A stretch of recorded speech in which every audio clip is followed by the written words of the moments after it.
آئیے سب سے پہلے ہم اور آپ مل کر انتہائی عقیدت و محبت کے ساتھ دنیا کے سب سے حسین گنبد خضرا میں آرام فرمانے والے آقا حضور رحمت عالم نور مجسم دائی حلیمہ کے حلیم امت کے غمخوار ہم غریبوں کے غم گسار نائب پروردگار حضور شہنشاہ مدینہ سرور قلب و جگر و سینہ فیض گنجینہ اور جن کا خوشبودار ہے مقدس پسینہ ایسا خوشبودار کہ بریلی سے آواز آئی ان کی مہک نے دل کے غنچے کھلا دیے ہیں ان کی مہک نے دل کے غنچے کھلا دیے ہیں جس راہ چل دیے ہیں کوچے بسا دیے ہیں یعنی جناب احمد مجتبی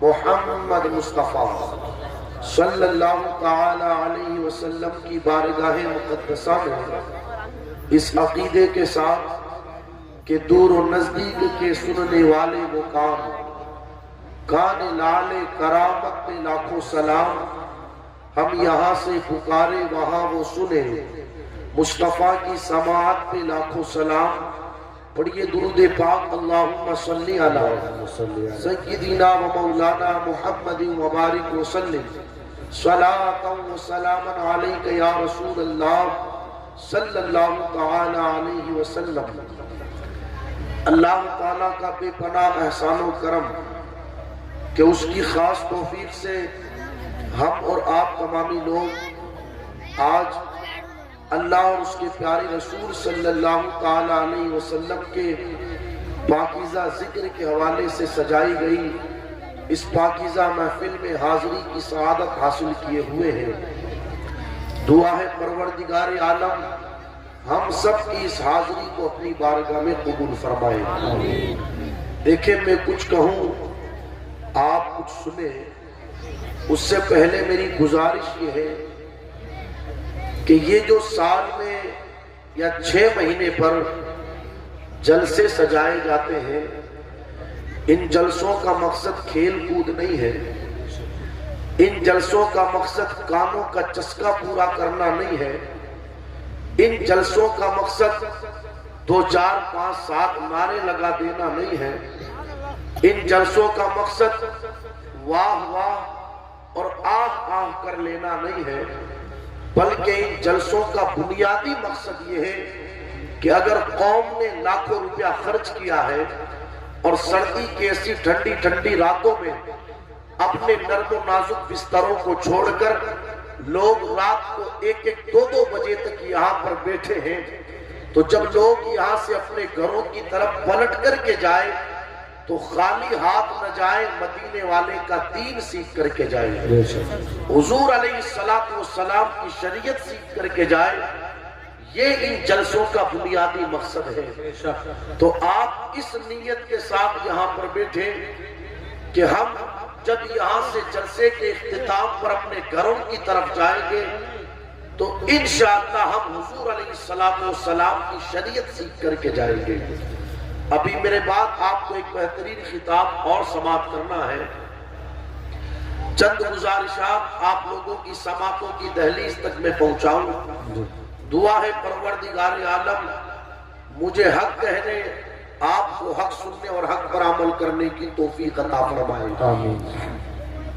خطبہ مشرفہ کے بعد میں نے قرآن مقدسہ کی ایک آیت کریمہ کی تلاوت کا شرف حاصل کیا اللہ ارشاد فرماتا ہے یا ایھا الذین آمنوا اتقوا اللہ اے ایمان والو اللہ سے ڈرو وَلْتَنْظُرْ نَفْسٌ مَا قَدَّمَتْ لِغَدٍ اور اس بات کی فکر کرو کہ تم نے کل کے لیے کیا تیاری کی ہے وَاتَّقُوا اللَّهَ اور اللہ سے ڈرو إِنَّ اللَّهَ خَبِيرٌ بِمَا تَعْمَلُونَ بے شک اللہ تبارک و تعالی جانتا ہے جو تم کرتے ہو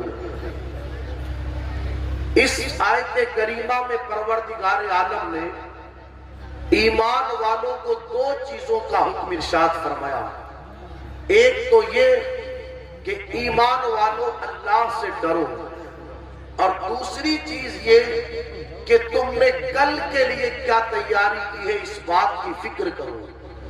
دنیا کے اندر بسنے والا ہر ایک انسان چاہے کسی بھی میدان سے وہ تعلق رکھے، اپنے کل کے حوالے سے بندہ پریشان رہتا ہے، اپنے کل کے حوالے سے بندہ فکر مند رہتا ہے۔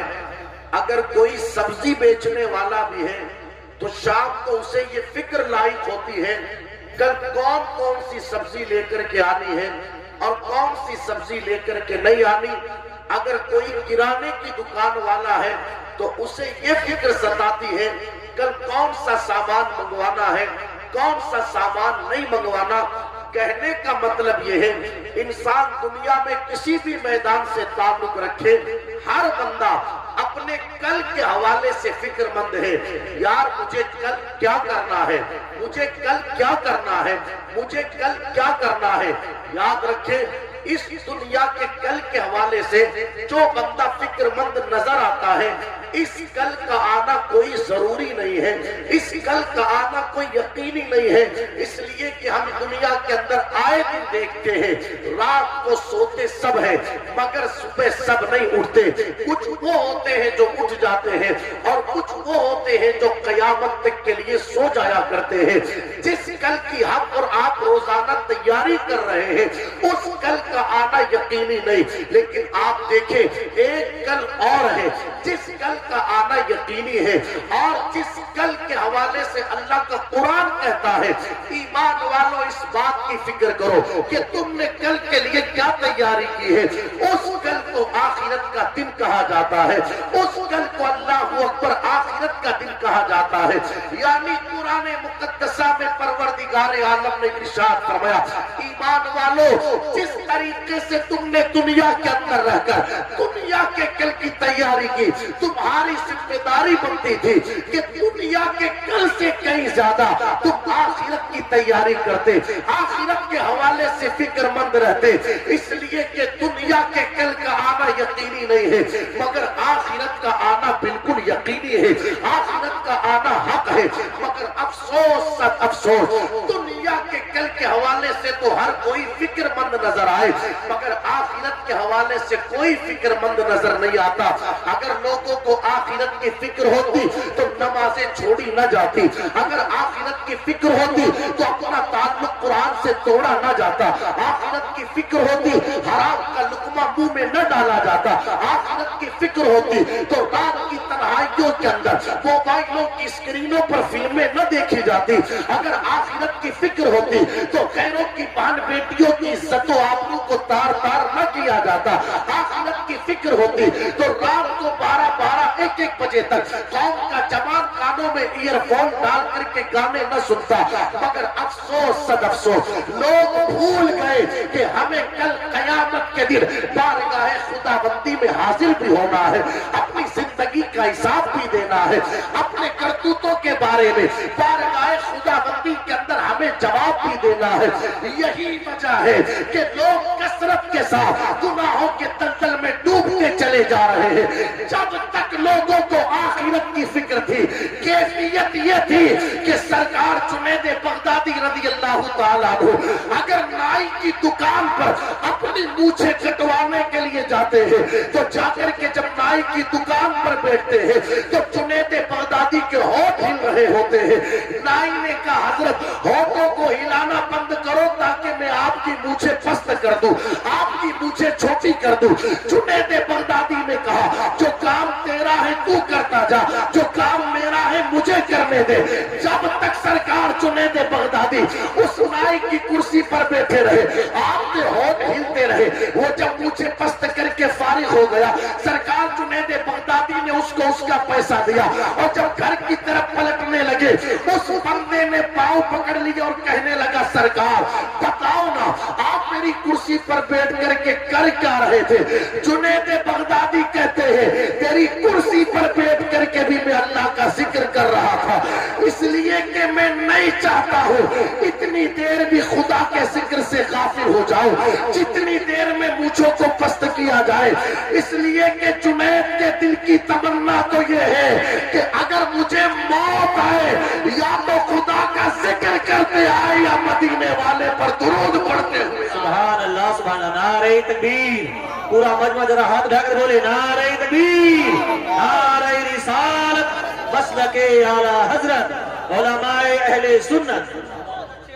کہاں آخرت یاد ہے؟ بھول گئے لوگ آخرت کو۔ یہاں پر حضور علیہ السلام کا ایک فرمان سنے، دیکھیں توجہ رکھیں آپ میری طرف۔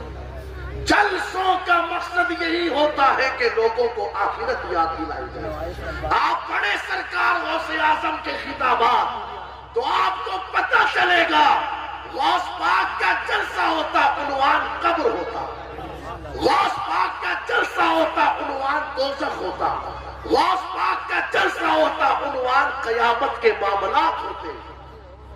حضور علیہ السلام کا فرمان سنے، میرے آقا علیہ السلام نے ارشاد فرمایا صحابہ سیأتی زمان علی امتی یحبون خمسا وینسون خمسا، ان قریب میری امت پر ایک زمانہ ایسا آئے گا امت 5 چیزوں سے محبت کرے گی اور 5 کو بھول جائے گی۔ کیا کہا؟ 5 چیزوں سے محبت کرے گی اور 5 کو بھول جائے گی۔ صحابہ نے پوچھا یا رسول اللہ علیہ السلام کن 5 چیزوں سے محبت کی جائے گی اور کن کو بھول جائیں گے؟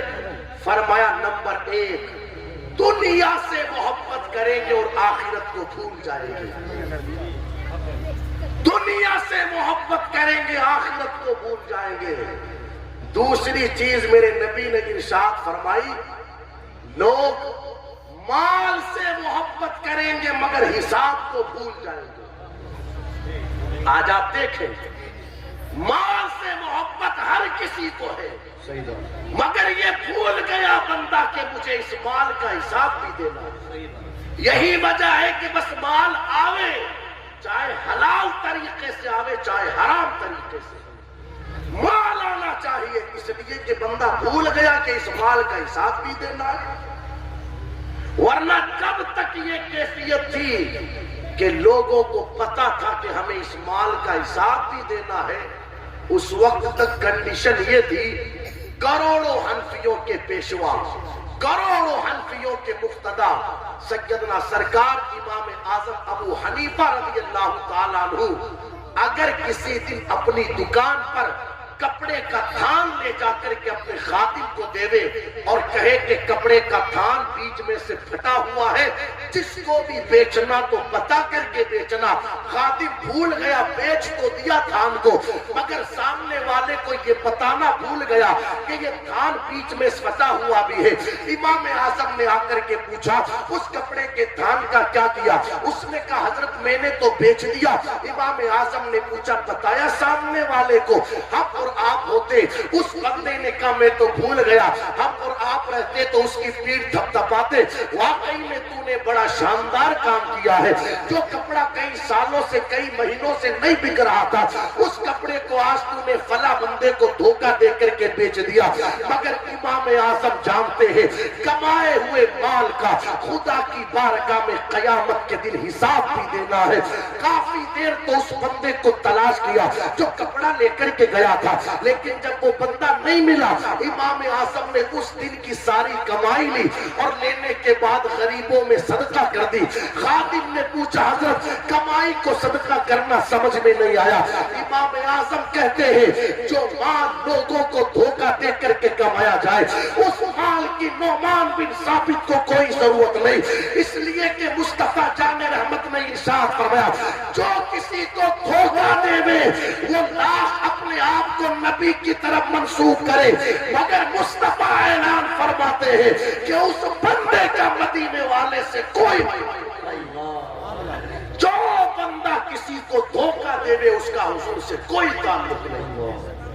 جب تک لوگوں کو یہ پتا تھا مال کا حساب بھی دینا ہے، کمایا بعد میں جاتا تھا، پہلے یہ دیکھا جاتا تھا کہ حلال ہے یا حرام ہے، مگر بھول گئے لوگ۔ مال سے محبت تو ہے مگر حساب تو بھول گئے. ایک وقت وہ تھا جب گھر سے گھر کا ذمہ دار کمانے جاتا نا تو گھر کی عورتیں ہاتھ جوڑ کر کے کہتی میرے شوہر حلال کا 50 ہی لے آنا, حرام کا 5000 لے کر کے مت آنا, اس لیے کہ جو تو لے کر کے آئے گا وہ کھانا ہمیں ہے.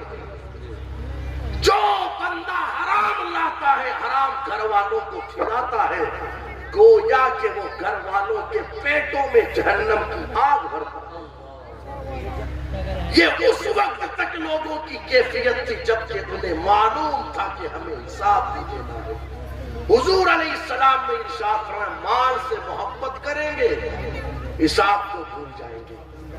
تبھی تو قوم کا جوان دولت کمانے کے چکر میں جوا کھیلنا پڑے تو کھیل لے گا, کسی کو دھوکہ دینا پڑے تو دے دے گا, ناجائز کاروبار کرنا پڑے تو کر لے گا. سوچ بندے سوچ. یہ علماء بیٹھے پوچھے آپ ان سے قیامت کے دن جب تک بندہ خدا کی بارگاہ میں 5 سوالوں کا جواب نہ دے لے اپنا قدم ہلا بھی نہ سکے گا. ان 5 سوالوں میں ایک سوال یہ ہوگا بندے بتا مال کمایا کہاں سے, اور ایک سوال یہ ہوگا کمایا ہوا مال خرچ کہاں کیا. میں پوچھنا چاہتا ہوں جس بندے نے سود پر پیسہ کما کر شادی کے موقع پر عورتیں نچوانے پر پیسہ خرچ کر دیا ہو وہ خدا کی بارگاہ میں کیا جواب دے گا؟ ہم کیا سمجھتے ہیں مال مل گیا تو اس کا حساب نہیں دینا, حساب دینا ہے قیامت کے دن. میرا اللہ ارشاد فرماتا ہے لَتُسْأَلُنَّ يَوْمَئِذٍ عَنِ النَّعِيمِ, ہم ہر نعمت کے بارے میں تجھ سے سوال کریں گے. آگے حضور علیہ السلام کا فرمان سنے, دیکھو کلیجے کو جھنجھوڑ دینے والی بات. سن رہے میری بات؟ حضور علیہ السلام نے ارشاد فرمایا ہوگا یہ کہ لوگ محلوں سے محبت کریں گے, محلوں سے, مگر قبروں کو بھول جائیں گے. سچ بتانا دوستو, سنے میری بات, سنے ٹھنڈے دل سے سنے. سچ بتانا آج پورا ہفتہ گزر جاتا ہے, کیا کبھی ہمیں ہماری قبر یاد آتی ہے؟ پورا مہینہ گزر جاوے, کیا کبھی ہمیں ہماری قبر یاد آتی ہے؟ مجھے آپ کے گاؤں کے حالات پتا نہیں, میں تو راجستھان کو سامنے رکھ کر کے بات کروں. کنڈیشن یہ ہے دوسروں کے جنازوں میں پہنچنے کے بعد بھی لوگوں کو اپنی قبر یاد نہیں آتی.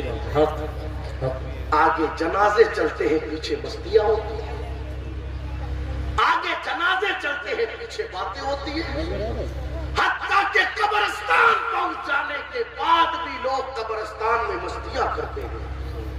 سمجھنا چاہیے لوگوں کو کہ قبرستان اس جگہ کو کہتے ہیں جہاں پر اچھے اچھوں کے بتے پانی ہو جاتے ہیں, اچھے اچھوں کی بولتیاں جہاں پر بند ہو جاوے اسے قبرستان کہا جاتا ہے.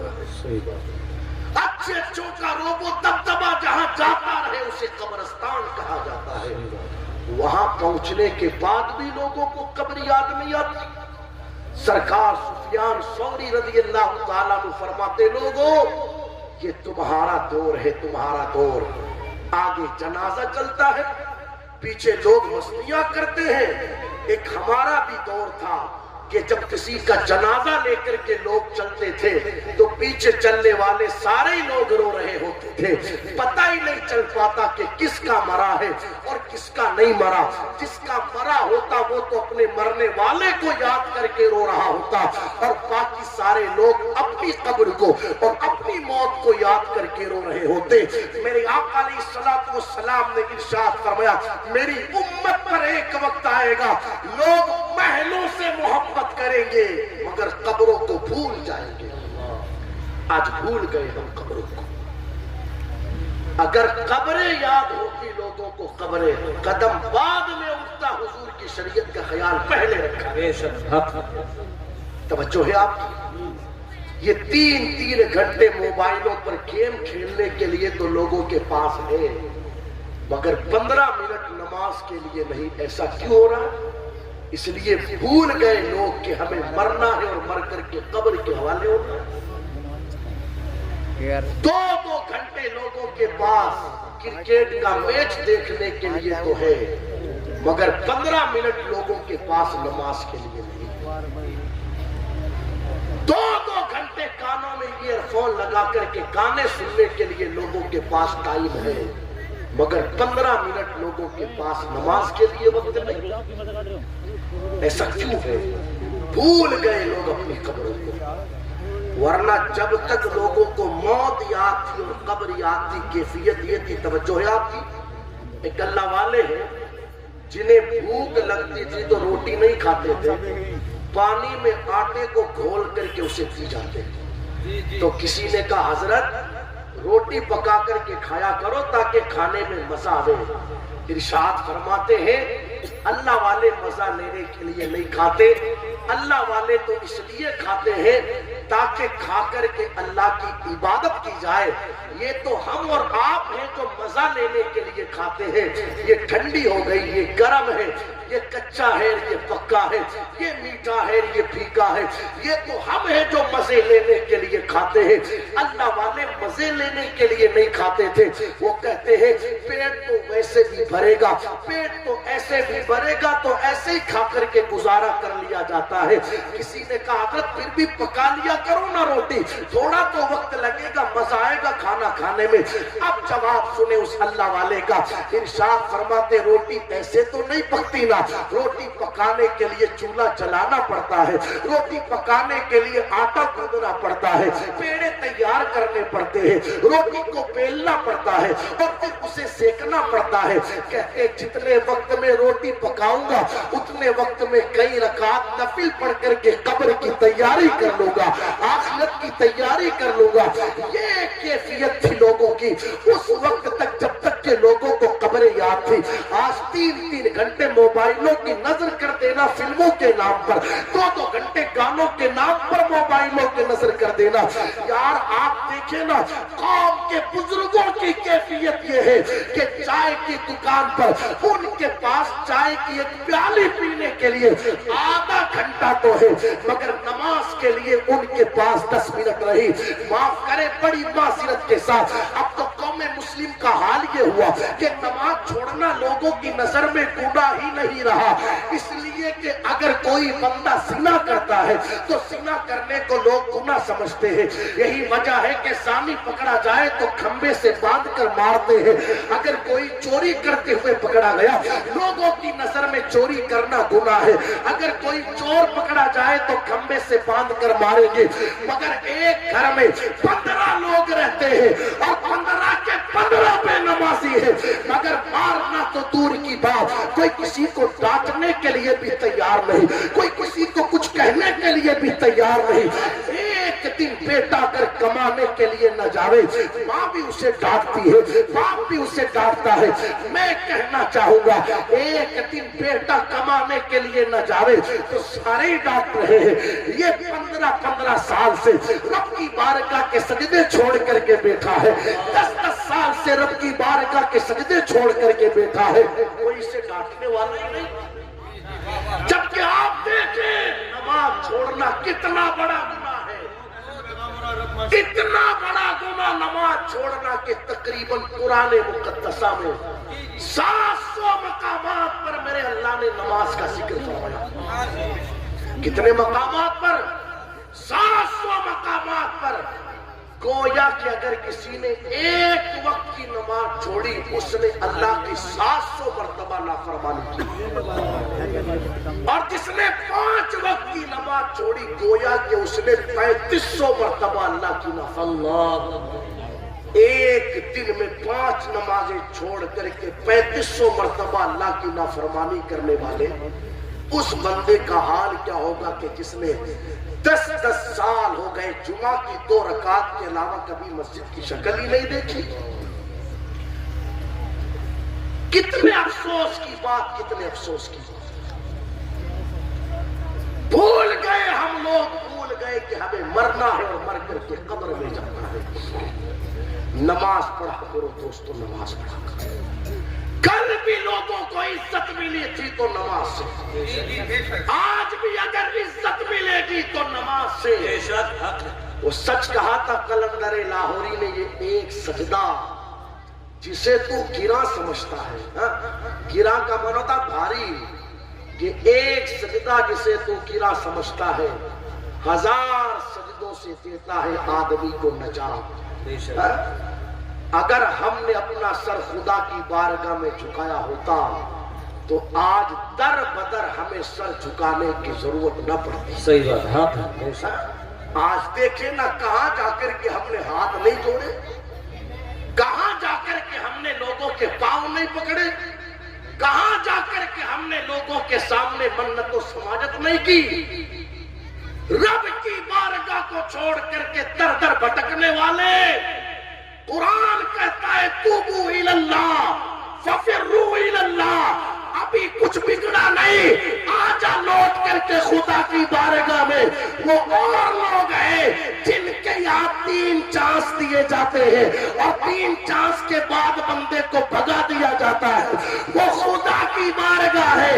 80 سال تک یا سنم کہنے والا اگر کسی دن ایک مرتبہ یا سمد کہہ دے میں تو میرا کریم 80 سال کے پاپوں کو بخش کر کے اسے جنت کا پروانہ عطا کر دے۔ سبحان اللہ، نعرہ تکبیر، نعرہ رسالت، مسلک اعلی حضرت مدرسہ گلشن مصطفیٰ حضرت علامہ مفتی اسلم ربانی، علماء اہل سنت۔ پلٹے پلٹے پلٹے، کتنے افسوس کی بات، ہمارے پاس نماز کے لیے ٹائم نہیں۔ اتنے لوگ یہاں بیٹھے، ایمانداری سے بتانا ایک نماز میں ٹائم کتنا لگتا ہے؟ بھئی مشکل سے 15 منٹ۔ کتنا ٹائم؟ مشکل سے 15 منٹ۔ 5 نمازوں کا وقت جوڑے تو مشکل سے 1.25 گھنٹہ بنتا ہے، اور رات دن میں ٹائم کتنا ہوتا ہے؟ 24 گھنٹے۔ اب آپ مجھے بتاؤ، جس قوم کے پاس 24 گھنٹوں میں سے صرف 1.25 گھنٹہ رب کی بندگی کے لیے نہیں ہے، وہ پھر کس بات کی مسلمان؟ کس بات کی مسلمان؟ جو حال مردوں کا وہی حال خواتین کا۔ اگر کسی دن سیریل کی قسط چھوٹ جاوے نا تو میری ماں بہنوں کو فکر ہوتی ہے، پتہ نہیں آج سیریل میں ہوا کیا ہوگا۔ میں کہنا چاہتا ہوں، سیریل کی قسط چھوٹ جانے پر فکر مند ہونے والیوں، آج 10 سال ہو گئے تم نے رب کی بارگاہ کے سجدے چھوڑ رکھے ہیں، تمہیں کوئی فکر نہیں۔ حضور علیہ السلام نے ارشاد فرمایا، جو بندہ جان بوجھ کر ایک وقت کی نماز چھوڑے اس کا نام جہنم کے دروازے پر لکھ دیا جاتا ہے۔ یہ کوئی معمولی بات تھوڑی ہے یار۔ اور حضور علیہ السلام کا ایک فرمان اور سنے، پھر میں بات کو بڑی تیزی سے آگے کی طرف بڑھاؤں۔ میرے آقا علیہ السلام نے ارشاد فرمایا، کل قیامت کے دن جہاں نفسی کا عالم ہوگا، عرش خداوندی کے علاوہ کوئی اور سایہ نہ ہوگا۔ 7 لوگ ایسے ہیں جنہیں اللہ اپنے عرش کا سایہ عطا فرمائے گا۔ ان 7 میں سے ایک وہ بندہ کہ جس بندے کا دل مسجد سے لگا رہے۔ سبحان اللہ، سبحان اللہ۔ کیا فرمایا؟ جس بندے کا دل مسجد سے لگا رہے، اللہ اس بندے کو قیامت کے دن اپنے عرش کا سایہ عطا فرمائے گا۔ میں پوچھنا چاہتا ہوں، مسجد سے جس کا دل لگا رہے اسے عرش کا سایہ عطا کیا جائے۔ دل لگنے کا مطلب کیا؟ ظہر کی نماز پڑھ کر کے بندہ مسجد سے نکلا، دل کہے یار کب عصر کا وقت آئے گا، کب پھر مسجد جاؤں گا۔ سبحان اللہ۔ عصر پڑھ کر کے آیا، چائے کی دکان پر بیٹھا تھا، دل کہے یار مزہ تو چائے کی دکان پر بھی نہیں آ رہا جو مزہ وضو بناتے ہوئے آ رہا تھا۔ کب مغرب کا وقت آئے گا، کب پھر مسجد جاؤں گا۔ مغرب پڑھ کر کے نکلا، دل کہے یار کب عشاء کا وقت آئے گا، کب پھر مسجد جاؤں گا۔ عشاء پڑھ کر کے گھر آیا، رات کو بستر پر لیٹا تھا، اچانک آنکھ کھلی، دل کہے یار جو مزہ سبحان ربی الاعلیٰ سبحان ربی الاعلیٰ کہتے ہوئے مسجد میں سجدے میں آ رہا تھا، وہ مزہ مجھے میرے بستر پر بھی نہیں آ رہا۔ کب فجر کا وقت آئے گا، کب پھر مسجد جاؤں گا۔ جس بندے کا دل مسجد سے لگا رہے گا، میرے آقا فرماتے اس بندے کو اللہ قیامت کے دن اپنے عرش کا سایہ عطا فرمائے گا۔ مگر ہائے افسوس جس قوم کا دل مسجد سے لگنا تھا، آج دل مسجد سے تو نہیں لگا، آج دل موبائل سے لگا۔ موبائل سے ہر 10 منٹ کے بعد موبائل چیک ہوتا ہے، ہر 15 منٹ کے بعد موبائل چیک ہوتا ہے، اور کرتا کیا ہے، کبھی فیس بک کھولے، کبھی واٹس ایپ کھولے، کبھی یوٹیوب کھولے، کبھی میسنجر کھولے، بس انہی 4-5 چیزوں کو بار بار اوپر نیچے آگے پیچھے کر کے کھولتا رہے، دیکھتا رہے۔ میں کہتا ہوں ایک دن میں 10-10 20-20 50-50 مرتبہ موبائل کھولنے والے، اس قدر تیرا دل موبائل سے لگا، خدا کی قسم اگر جان نکل گئی، مجھے ایمانداری سے بتانا کہ مرنے کے بعد کسی کی قبر میں اس کا موبائل رکھا جائے گا؟ 1 لاکھ اگر 1.5 لاکھ 2 لاکھ کا بھی موبائل رہے، مرنے کے بعد کسی کا موبائل قبر میں نہیں رکھا جاتا۔ یار پھر اس سے اتنا دل لگایا ہی کیوں؟ مرنے کے ساتھ ہی جس نے ساتھ چھوڑ دینا ہے۔ کاش کہ تو نے دل نماز اور قرآن سے لگایا ہوتا۔ میرے آقا فرماتے ہیں نماز اور قرآن ایسے دوست ہیں جو ان سے دوستی کر لیتا ہے، یہ دنیا میں بھی بندے کا ساتھ نبھاتے ہیں، قبر میں بھی ساتھ نبھاتے ہیں، پل صراط پر بھی ساتھ نبھاتے ہیں، میزان عمل پر بھی ساتھ نبھاتے ہیں۔ اور جب تک نماز اور قرآن بندے کو خدا کی بارگاہ سے بخشوا کر جنت میں داخل نہ کروا دے، اس وقت تک نہ قرآن ساتھ چھوڑتا ہے نہ نماز ساتھ چھوڑتا ہے۔ سبحان اللہ سبحان اللہ۔ دل لگانا تھا تو نماز سے لگانا تھا، دل لگانا تھا تو قرآن سے لگانا تھا، مگر ہائے افسوس موبائلوں سے دل لگایا گیا، کچھ نہیں رکھا ان میں دوست، کچھ نہیں رکھا۔ پلٹو اپنے آپ کو پلٹو۔ میں عرض یہ کر رہا تھا، میرے نبی نے فرمایا لوگ محلوں سے محبت کریں گے، قبروں کو بھول جائیں گے۔ رات کو سویا کرو نا تو جس وقت لائٹ وائٹ بند ہو جاوے تو موبائل سائیڈ میں پٹک دیا کرو اور چادر منہ پر ڈال کر کے سوچا کرو آج 15x15 کے کمرے میں لیٹا ہوں، ایک وقت وہ آئے گا 2 گز زمین قبر میں لیٹا رہوں گا۔ پھر سوچے آج تو نیچے 4 پائی ہے، ڈبل بیڈ سنگل بیڈ کی مسہری بھی ہے، اور روئی کا بھرا ہوا نرم و نازک گدا بھی ہے۔ ایک وقت وہ آئے گا نہ مسہری ہوگی اور نہ ڈبل بیڈ نہ سنگل بیڈ کی مسہری ہوگی، نہ روئی کا گدا ہوگا۔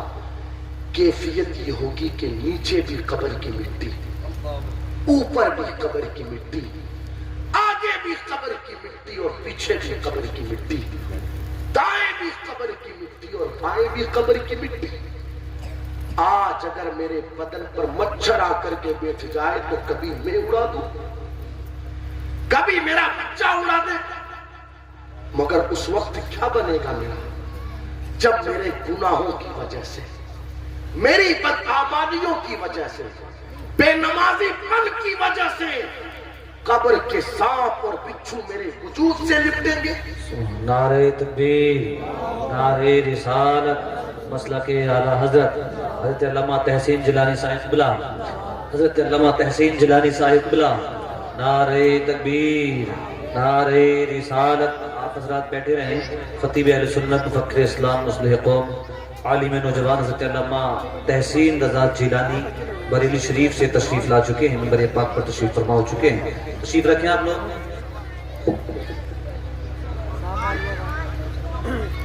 درود شریف پڑھ لے، اللہم صلی علی سیدنا و مولانا محمد مبارک وسلم۔